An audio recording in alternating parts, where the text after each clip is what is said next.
Pudding বানাতে গেলে অনেক সময় মিষ্টির পরিমাণ কম হয়ে যায় কিংবা বেশি হয়ে যায়, আবার মাঝে মাঝে তো দেখা যায় পুডিংটা মাঝখান দিয়েই ভেঙে যায়। পুডিং বানানোর ক্ষেত্রে দুধ, ডিম, চিনির পারফেক্ট মেজারমেন্ট জানা থাকলে আপনি যত বড় পুডিং বানান না কেন আপনার পুডিং হবে একদম পারফেক্ট। আজকের পুডিংটা বানানোর জন্য আমি এখানে 1/2 লিটার মিল্ক ভিটা দুধ নিয়ে নিয়েছি। আপনাদের কাছে গরুর দুধ থাকলে সেই গরুর দুধটা জাল করে নেবেন। দুধটা জাল করার সময় এমন ভাবে জাল করবেন যেন দুধের 4 ভাগে 3 ভাগ থেকে যায় আর 1 ভাগ জ্বালিয়ে যেন ঘন হয়ে যায়।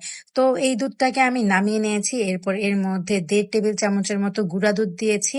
আপনারা যদি 1 কেজি দুধের পুডিং বানান সেক্ষেত্রে 3 টেবিল চামচ গুঁড়া দুধ ব্যবহার করবেন। এখন দুধটাকে খুব ভালোভাবে মিশিয়ে ঠান্ডা করে নিয়েছি। এখন এর মধ্যে দিয়ে দিব চিনি। এখানে 1/2 লিটার দুধের জন্য 3টা মুরগির ডিম নিয়েছি। আমি প্রত্যেকটা ডিমের জন্য 2 চা চামচ করে চিনি ইউজ করি। আপনারা যদি মিষ্টির পরিমাণ আরেকটু বেশি খান সেক্ষেত্রে কিন্তু চিনি আরো একটু বাড়িয়ে দিতে পারেন। তবে একটা ডিমের জন্য 2 চা চামচ চিনি একদম পারফেক্ট। চিনিটা দুধের সাথে খুব ভালোভাবে মিশিয়ে নিয়েছি আর উপর থেকে এরকম ফেনাগুলো আমি তুলে ফেলে দিয়েছি। এখানে আমি রুম টেম্পারেচারে থাকা 3টা মুরগির ডিম নিয়েছি। এখন এই ডিমগুলো দুধের মধ্যে দিয়ে দিচ্ছি।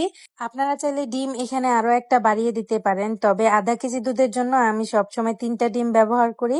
এখন একটা হুইস্কের সাহায্যে ডিমটা দুধের সাথে খুব ভালোভাবে মিশিয়ে নিচ্ছি। পুডিংটা আমি যে পাত্রে সেট করব ওই পাত্রে আমি 1 টেবিল চামচের মতো চিনি দিয়েছি। চুলার হিট লো রেখে পাত্রটা আমি বসিয়ে দিয়েছি আর সাইড দিয়ে যখন এরকম রং ধরে আসবে তখন এটাকে আমি একটু নেড়ে দেব। ক্যারামেলটা পুরো পাত্রের মধ্যে সমানভাবে ছড়িয়ে দিয়ে এই ক্যারামেলটাকে একটু ঠান্ডা করে নেব। ক্যারামেলের বাটিটা যখন একদম শক্ত হয়ে যাবে তখন আমি পুডিং এর যে মিশ্রণটা ছিল ওইটা ঢেলে দিয়েছি। এরপর ঢাকনা দিয়ে ঢেকে দিয়েছি।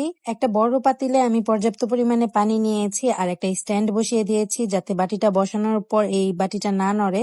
এরপর পুডিং এর বাটিটা এখানে আমি দিয়েছি আর পানিটা আমি এমন ভাবে দিয়েছি যাতে পুডিং এর অর্ধেকটা পরিমাণে ডুবে থাকে। এরপর 40 মিনিটের মতো আমি এটাকে দমে দিয়েছি। 40 মিনিট পর ঢাকনা তুলে আমি একটু দেখে নিয়েছি এটা হয়েছে কিনা। এরপর এটাকে কমপক্ষে 2 ঘন্টার জন্য নর্মাল ফ্রিজে সেট হতে রেখে দিয়েছি। এরপর একটা ছুরির সাহায্যে সাইড দিয়ে এটাকে আলগা করে নিয়েছি।